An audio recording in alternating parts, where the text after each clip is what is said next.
what you could do? Me and you both could meet up at Rhino's and ride the rest of the trip together. How far are you from Stafford or Safford, whatever it is? 14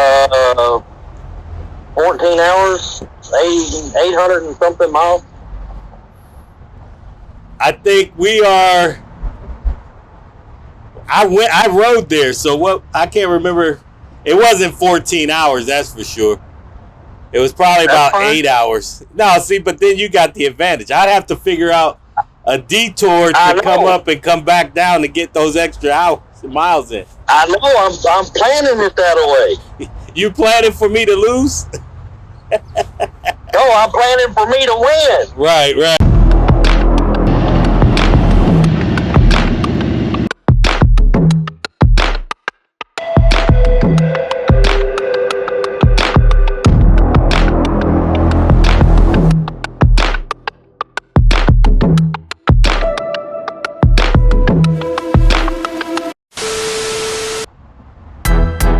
Next year I'm not gonna do summer school or anything. I'm gonna ride up the. So are you going for the iron butt or what? I thought about it, and I could probably do it. All I'd have to do is go visit Rhino first and then go. And if I do that, that puts me at 3,800 miles. Well, this year Outcast Asphalt posted his mileage. This one he won it with, what was it? 3648 or something like that. Like let's call it 3,700. So you do more than 3,700, you might have a victory. Well, my plan is to leave at midnight Sunday. Because the rule states 12 a.m. Right, 12 a.m. until Friday 8 a.m. is your time slot. Right, so I'll be sitting on the bike at 11:59 as soon as it rolls over midnight. Go. I think this might be the first year that's really a competition. Well, you know what you could do? Me and you both could meet up at Rhino's and ride the rest of the trip together. How far are you from Stafford or Safford, whatever it is? 14 hours, 800 and something miles. I think we are. I rode there, so what? I can't remember. It wasn't 14 hours, that's for sure. It was probably about 8 hours. No, see, but then you got the advantage. I'd have to figure out a detour to come up and come back down to get those extra miles in. I know. I'm planning it that way. You planning for me to lose? No, I'm planning for me to win. Right. All right, let's get back to it, brother. So, all right. Yeah, you're coming up on your anniversary. You've been in the club about 10 years now. Wait, hold on.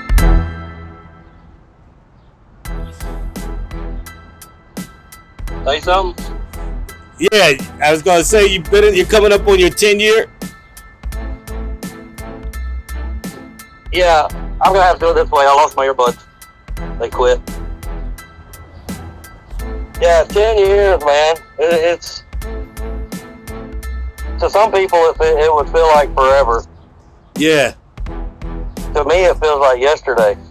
Right. Why is that? I don't know. I guess it's because of the love and the passion that I have for this club. Everybody says that if you love what you're doing, it's not really work. Right.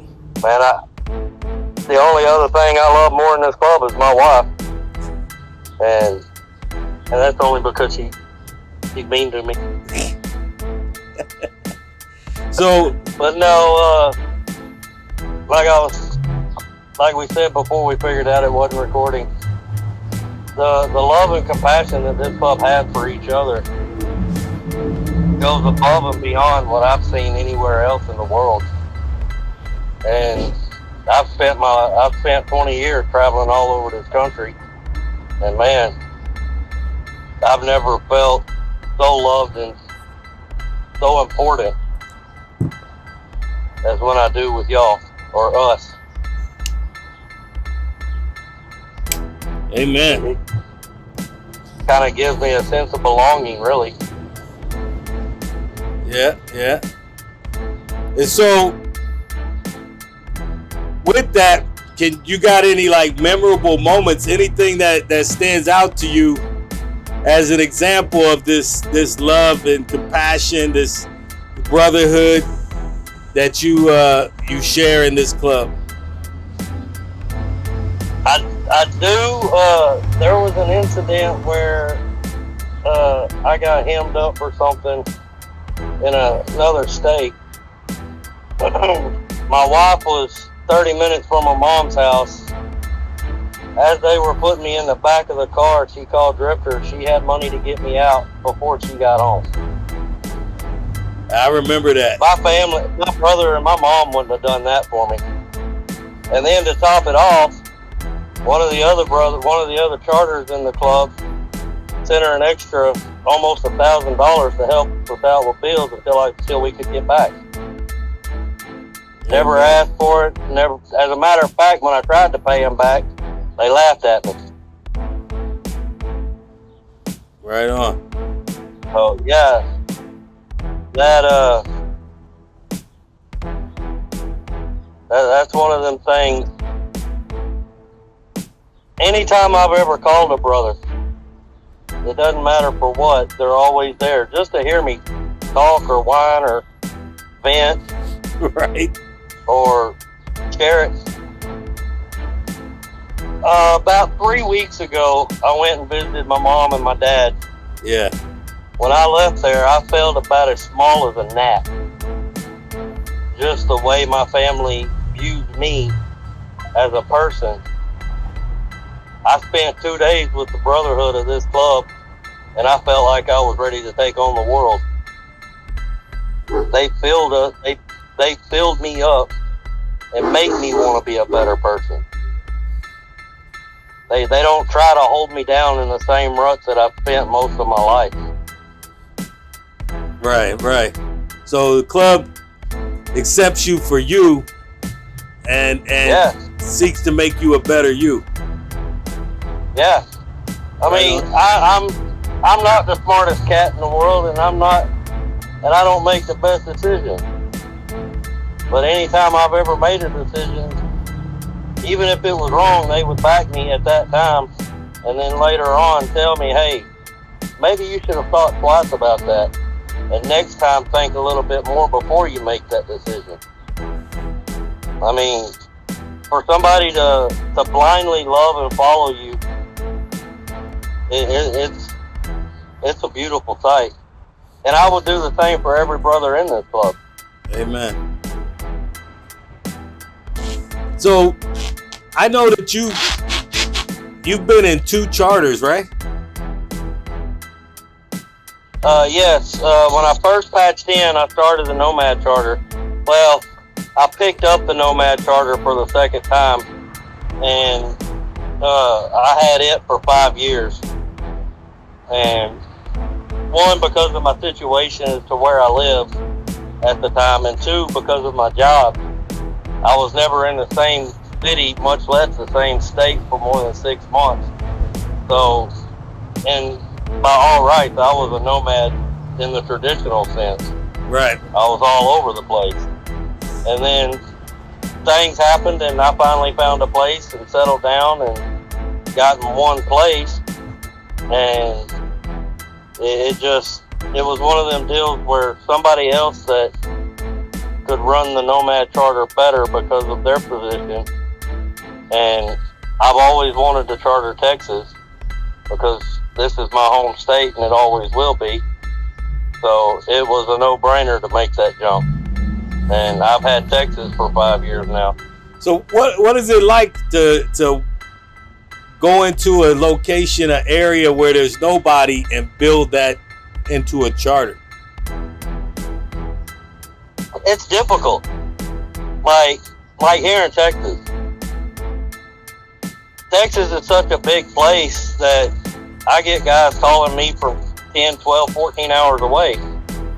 And none of them are going to be willing to make the trip to come and spend that quality brother time that we ask for. And then there's some that are right down the road that they join up and they hang out for a while, and then they go on to greener and better pasture. It's just you can't base your success on the backs of other men, because they'll let you down every time. So building a charter in a state, especially when nobody really knows who you are anyway, it's very, very difficult. And I'm still working on it. Right. I mean, I've got a few people that I'm trying to get, and I'm taking it slow. I don't want to get just a bunch of knuckleheads that are going to try to run things ragged and take my charter or this club into a whole direction that we're not meant to be. So I'm waiting for the right men to want to step up. Right on. Well, I know that it is a big deal to get men, because it feels like nowadays so many males have testicular shrinkage, or just that's an understatement. Raised by their mommy, so they act like women. You know, yeah. So it's hard for people to be disciplined. It's hard for people to be disciplined themselves, and you know, they don't want to be told what to do. They want to argue about everything, and there's no argument, brother. We run this shop as like the military, with a chain of command. The chain of command does not change for anybody. Nope. And when these guys come in, you know, sometimes they don't want to have to do the things that everybody else has to do.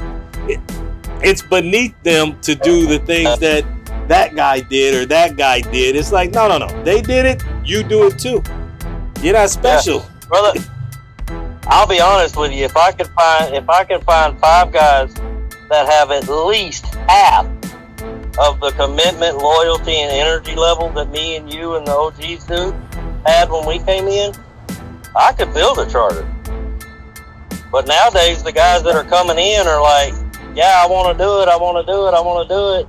Oh, wait, my wife said I can't do it. Or, wait, you need a motorcycle to be part of your club? I don't have one of those yet. What do you tell these dudes when they tell you that their wife is telling them that she doesn't want them in the club anymore? Well, the one that I had that told me that, he decided to hang around. 2 days later, he called me and said, man, I talked to my wife and she don't want me to do it, so I'm going to have to quit. I said, okay, that's fine, but do me a favor. The next club you join or try to join and you go and you don't want to do it, lie to them. Don't tell them your wife said no. I mean, my God, be a man. Right. Or the other one is, you know, God told me to come here, Todd. God told me this was where I need to be. And then later they come back and say, God told me this is not where I'm supposed to be. I'm like, wait a minute. God told you to go there and then he told you to leave? Is that God really, or is that you? Is that you? Is that your wife? Is that your wife whispered in your ear, you better get up out of there? I don't want you in that. You know. Or is it one of them deals where they seen how we really are? I mean, we are all men of God, first and foremost, but we're all still men. That's a given. And when they see that we aren't going to play little petty political games, they get scared. Right. And they have to come up with a reason to leave that makes them look good. What do you think about that, man? No, go ahead. Because, I mean, who really has the authority to dispute the God told me to leave thing? Because, I mean, we can have our thoughts and our opinions, but we really can't say, okay, God didn't tell you that, you're full of crap. You can't say it, but you kind of know it. I don't think God is wishy-washy. I don't think God is wishy-washy. I don't think On Monday tells you to do it, and on Friday tells you never do it again. I don't think that's God's will. No. I think some of these guys get in here, they find out we're not handing out patches to people. I think they get in here and they see that we run with a structure. They see that they got to conform, and they don't want to do it. One of the biggest myths in all of biker culture is that we all ride for the freedom. We even put it into things like riding in a cage, right? Yeah. People had this idea that it's a freedom. You got the Born Free event, you got all this stuff. But when you put a patch, I don't care what patch it is, when you put a patch on your back, some of that freedom goes away because you're riding with a group that has structure, has rules, has chain of command. So your individual say is pushed back a little bit because you have to conform to what the club is about and what the club is doing, where the club is going, who's leading the club. And I think some of these guys, they fantasize from watching television or what they see when they go somewhere. They see all these bikers and it looks so great. But it's not just an open, do what you want to do kind of situation. And that's the reality of any club. I don't care what club it is. If there is some limitation to your freedom when you join a club. Oh, yeah. The only way to truly be on a motorcycle and be free is to do it without any club. Because, I mean, even the least structured clubs do have rules. Right. I mean, before I joined up with the Forgotten Few, before I became a full patch member, I talked to another club, and I went and met them, and I asked them, I was like, well, what do I got to do to become a member? He said, well, you have to read and sign this piece of paper saying you agree to our bylaws, which, by the way, was 1 page, 10 lines. Easy to remember, huh? Give me $26 and I'll give you your patches right now.